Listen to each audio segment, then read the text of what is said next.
Good morning, students. I am tutor of Children's Paradise High School, and I will teach you lesson of biology, class 10th, life process. We know that the Hindi meaning of life process is जैव प्रक्रिया और जैव प्रक्रिया कहने का मतलब से ही हम समझ जाते हैं कि आखिर हम इस चैप्टर में क्या पढ़ने वाले हैं। तो लाइफ प्रोसेस का मतलब क्या होता है?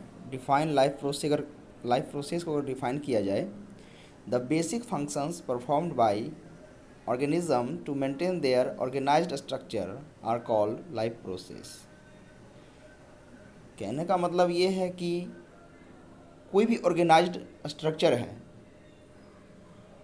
जिस उसके कुछ बेसिक फंक्शंस होते हैं और उन बेसिक फंक्शन से ही हमारा जीवन या किसी भी ऑर्गेनाइज्ड स्ट्रक्चर का जीवन सही सुचारू रूप से चलता है, उसी को हम लोग लाइफ प्रोसेस कहते हैं, माने जैव प्रक्रिया कहते हैं। तो उस लाइफ प्रोसेस के लिए जो बेसिक फंक्शन, बेसिक फैक्टर्स हैं वो कुछ इस प्रकार से हैं। फर्स्टली न्यूट्रिशन मीन्स पोषण, respiration, blood circulation, and last one is excretion. Living organisms show metabolism. They grow, respond to stimuli and reproduce. ये सब नेसेसरी क्राइटेरियाज हैं जो लिविंग ऑर्गेनिज्म होने का प्रमाण देते हैं। तो उनमें मेटाबॉलिज्म हुआ। तो हम इस चैप्टर में मेटाबॉलिज्म के बारे में कुछ ज़्यादा पढ़ेंगे, उसके बारे में कुछ जानेंगे कि वो आखिर मेटाबॉलिज्म होता क्या है। क्योंकि grow, respond to stimuli, reproduce, ये तो हम पढ़ ही रहे हैं, जान रहे हैं इसके बारे में। तो मेटाबॉलिज्म क्या होता है? मेटाबॉलिज्म का मतलब होता है उपापचयी क्रिया। उपापचयी क्रिया कहने का मतलब है कि हमारे बॉडी के अंदर जितने भी केमिकल रिएक्शंस होते हैं, मतलब कि रासायनिक अभिक्रियाएं होते हैं, उन्हें हम लोग मेटाबॉलिज्म कहते हैं। The sum total of all chemical reactions of an organism form it's metabolism. Metabolism also divided into two types, first anabolism and second catabolism. In anabolism a simple substance converted into complex substance. For example, photosynthesis, protein synthesis. And second one is catabolism. In this process, complex substance converted into simpler substance. For example, respiration. And I want to ask you, what is physiology? Physiology, the branch of biology that deals with the study of life process, is called physiology. And now I discuss about nutrition. What is nutrition? It is a process of obtaining and utilizing of food by a living organism. And mode of nutrition is of two types: autotrophic nutrition and heterotrophic nutrition. And we already know about autotrophic nutrition, but I will also describe about this nutrition. And now, heterotrophic nutrition. Heterotrophic nutrition is also divided into three types. First, holozoic, second, saprophytic, and third one is parasitic nutrition. And difference between autotrophic nutrition and heterotrophic nutrition is, first, I want to explain you about autotrophic nutrition. The organism that make their own food from simple inorganic substances are called autotrophs. For example, green plants, cyanobacteria, and the raw materials required for preparation of food, carbon dioxide and H2O, and chlorophyll and sunlight are required for this nutrition. And second one is heterotrophic nutrition, the organism which cannot make their own food and depends directly or indirectly on autotrophs, for example animals and fungi. Heterotrophs are directly or indirectly dependent on autotrophs. Chlorophyll and sunlight are not required. तो हम बच्चे इसके बारे में बात करेंगे, जैसा कि इसको एक्सप्लेन करना है कि ऑटोट्रॉफ्स होता क्या है। तो जैसा कि मैंने बताया आपको कि ऑटोट्रॉफ्स ऐसे ऑर्गेनिज्म होते हैं जो कि अपना भोजन स्वयं तैयार करते हैं inorganic substance, means simple inorganic substance की सहायता से, इसे ऑटोट्रॉफ्स कहते हैं। एग्जाम्पल में ग्रीन प्लांट्स, मैंने यहाँ ग्रीन प्लांट्स बोला, प्लांट्स नहीं बोला। ऐसा इसलिए कि some of the plants are non green, that is they have lack of chlorophyll, and we know that if chlorophyll is not present in plant, then that plant can't be able to make their own food in the presence of sunlight. कुछ पौधे ऐसे भी होते हैं जो non green होते हैं। Example में insectivorous plant, Venus flytrap, etc, ये सब इंसेक्ट को अपना भोजन बना करके अपना पोषण पूरा करते हैं। और सेकेंड एग्जाम्पल साइनोबैक्टीरिया, और जैसा कि ब्रैकेट में लिखा हुआ है BGA means blue green algae, इसका सेकेंड नेम है। और आप बच्चों आपको इसके बारे में बताना चाहूँगा कि BGA मतलब ब्लू ग्रीन एल्गी, और हिंदी में इसको नीलहरी शैवाल कहते हैं। और ये साइनोबैक्टीरिया उसका दूसरा नाम है। ये साइनोबैक्टीरिया इस पृथ्वी का सबसे पहला जीव है जिसकी उत्पत्ति, जिसकी ओरिजिनेशन सर्वप्रथम वाटर में हुआ था। और ऑटोट्रॉपिक मोड ऑफ न्यूट्रिशन में कुछ कच्चे पदार्थ की आवश्यकता पड़ती है, वो है कार्बन डाइऑक्साइड और वाटर, जिसके बारे में हम विशेष और भी आगे बात करेंगे। और इसे क्लोरोफिल और सनलाइट की आवश्यकता पड़ती है। और हेटेरोट्रॉफ्स के बारे में मैंने बात किया कि वैसे ऑर्गेनिज्म जो अपना भोजन स्वयं नहीं बनाते, बल्कि वो डायरेक्टली हो या इनडायरेक्टली ऑटोट्रॉफ्स पे डिपेंड रहते हैं। जितने भी जंतु हैं या फंगी हैं सब यही काम करते हैं। जैसा कि ग्रीन प्लांट्स ऑटोट्रॉफ्स है, तो ऑटोट्रॉफ्स को खाने वाले हो गए है हार्बीवोरस, वो भी एनिमल, कार्निवोरस, हार्बीवोरस को खाते हैं, वो भी एनिमल। तो कार्निवोरस डायरेक्टली प्लांट को नहीं खाते हैं, बट वो इनडायरेक्टली प्लांट पर डिपेंड है, क्योंकि वो हार्बीवोरस को खाते हैं। अगर प्लांट नहीं रहेगा तो हार्बीवोरस नहीं रहेगा, और हार्बीवोरस नहीं होगा तो बेचारा कार्निवोरस खाएगा क्या। तो हमने देखा यहाँ क्या लिखा है, the organism which can not make their own food and depend directly और indirectly on autotrophs, example fungi and animals. Heterotrophs को क्लोरोफिल या सनलाइट की आवश्यकता नहीं होती है। तो हम लोग अब ऑटोट्रॉफ्स में जो फोटोसिंथेसिस है उसके बारे में बात करेंगे। और फोटोसिंथेसिस का जैसा कि आप लोग को डिफिनेशन बचपन से ही पढ़ते आ रहे हैं, बट हम लोग यहाँ एक्सप्लेन करना चाहेंगे। The process in which green plant make their own food with the help of simple inorganic raw materials like carbon dioxide, water in the presence of chlorophyll, sunlight is called photosynthesis.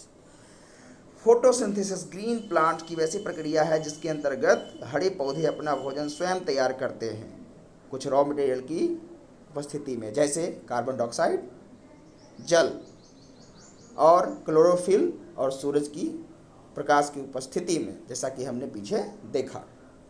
तो आप देखिए chemical reaction, आप जैसा कि आपके screen पर दिखाया जा रहा है, कार्बन डाइऑक्साइड, जो कोई भी ऑर्गेनिज्म जब हम लोग एक्सहेल करते हैं कार्बन डाइऑक्साइड छोड़ते हैं, वो उसे एक्सेप्ट कौन करता है? Via stomatal pores of leaf in plants.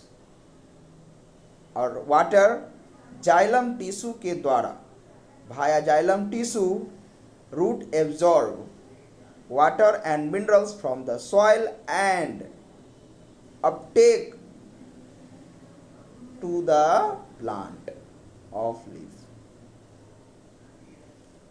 and chlorophyll green leaf में तो प्रेजेंट होते हैं और सूरज का प्रकाश को एब्जॉर्ब कर कर वो बाय प्रोडक्ट में ग्लूकोज का निर्माण करते हैं। Glucose is a type of carbohydrate, glucose is a type of carbohydrate and the formula of glucose is C6H12O6। जैसा कि आपने पीछे देखा था, पीछे आपने देखा कि हेटेरोट्रॉपिक मोड ऑफ न्यूट्रिशन में क्या होता था कि कैटाबोलिज्म प्रोसेस इसमें देखा जाता है। कैटाबोलिज्म कहने का मतलब है कि कॉम्प्लेक्स सब्सटेंस है, ये सिंपलर सब्सटेंस से मिलकर ये क्या बना? Complex substance. Carbon dioxide, water, ये सब सिंपलर सब्सटेंस है और बाय प्रोडक्ट में ये ग्लूकोज बना है जो कि कॉम्प्लेक्स सब्सटेंस है। तो हम लोग एग्जाम्पल में फोटोसिंथेसिस को देखा था।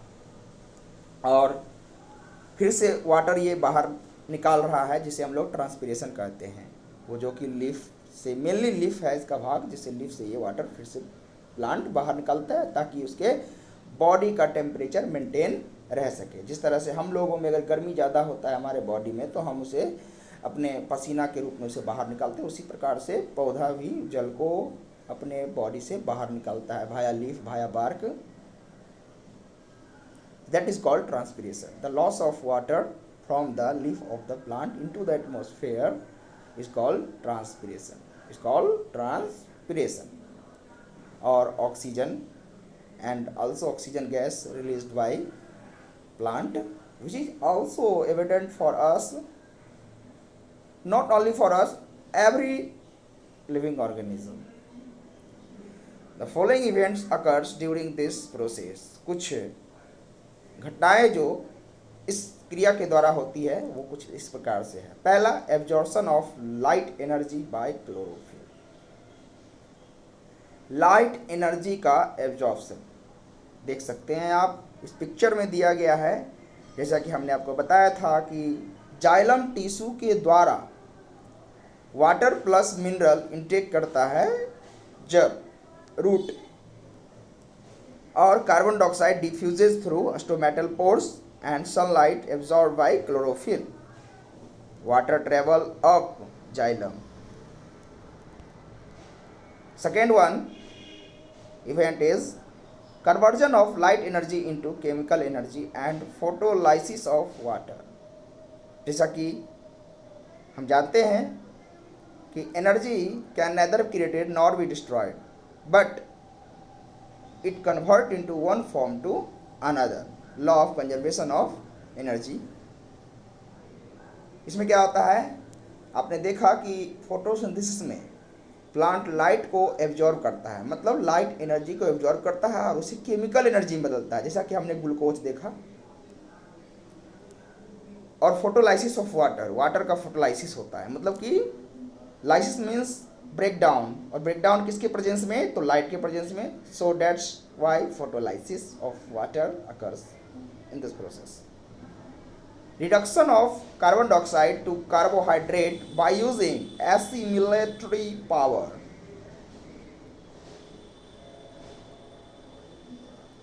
And you saw on the screen about stomatal closing or stomatal open।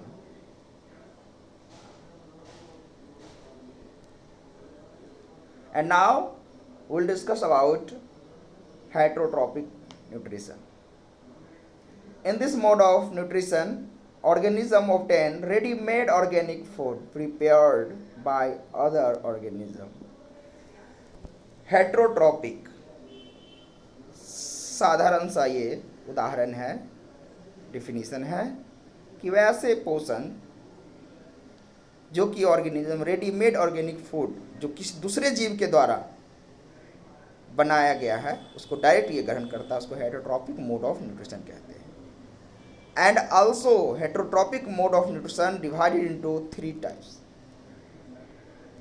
types of heterotropic nutrition. First one is holozoic nutrition. In this type of nutrition, solid and complex organic food is directly taken into the body. Holozoic nutrition, ध्यान से सुनेंगे, holozoic nutrition क्या होता है। Holozoic nutrition के अंतर्गत क्या होता क्या है कि सॉलिड या कॉम्प्लेक्स ऑर्गेनिक भोजन माने फूड जो होता है उसको डायरेक्टली इंसान अपने बॉडी के अंदर इनटेक करता है। इसके कुछ वेरियस स्टेप्स हैं जिन्हें हम लोग बचपन से ही पढ़ते आए हैं। वो है first one ingestion, you know about ingestion, अंतग्रहण। अंतग्रहण भाया माउथ माने मुंह से। हम लोग जब खाना निवाला लेते हैं, रोटी का टुकड़ा लेते हैं, चावल का कौर लेते हैं, जिसे हम लोग बोलते हैं इंजेशन, अंतग्रहण। The process of intake of food is called as ingestion. And digestion, तो मुंह के बाद हमारे जब हम मुंह में खाना खाते हैं, मुंह से खाना खाते हैं, तो मुंह के बाद हमारे मुंह में दांत होते हैं, जीभ होते हैं, और जीभ में स्वाद कलियां होती है जिसे बर्ड पैपली भी कहा जाता है, जो कि 4 स्वादों को पहचानती है, खट्टा, मीठा, कड़वा, तीखा। और उसी जीभ से हमारे मुंह में सेलेवरी ग्लैंड के द्वारा सलाइवा भी बाहर निकलता है, जो कि भोजन को बोलस बनाने में सहायता करता है। Food particles plus saliva mixed with it, then it is called bolus, BOLUS, bolus.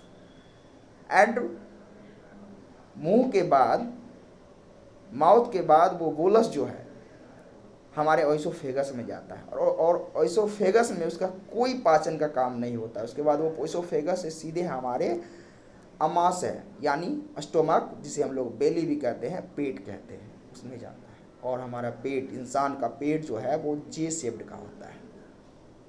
ध्यान देंगे बच्चे, इंसान का पेट जो होता है वो जे शेप्ड का होता है, और उसमें भोजन को पूरी तरीक़ा से, उसमें केमिकल रिएक्शंस होते हैं, जैसा कि मैंने मेटाबॉलिज्म में बताया था कि हमारे बॉडी के अंदर बहुत सारे रासायनिक अभिक्रियाएँ होती है, तो मेटाबॉलिज्म होता है उसका। उसमें हमारे पेट के दीवार से HCl एंजाइम्स निकलते हैं, जिससे भोजन में जो जर्म्स होते हैं उसको मारने का और उसे पचाने का काम करते हैं। तो सेकेंड वन डाइजेशन, मतलब पाचन। उसके बाद जो उससे एनर्जी निकलता है हमारे स्मॉल इंटेस्टाइन के द्वारा एब्जॉर्ब कर लिया जाता है उस एनर्जी को, और उसे ब्लड स्ट्रीम में भेज दिया जाता है, जिससे हमारा पूरा बॉडी एनर्जेटिक रहता है।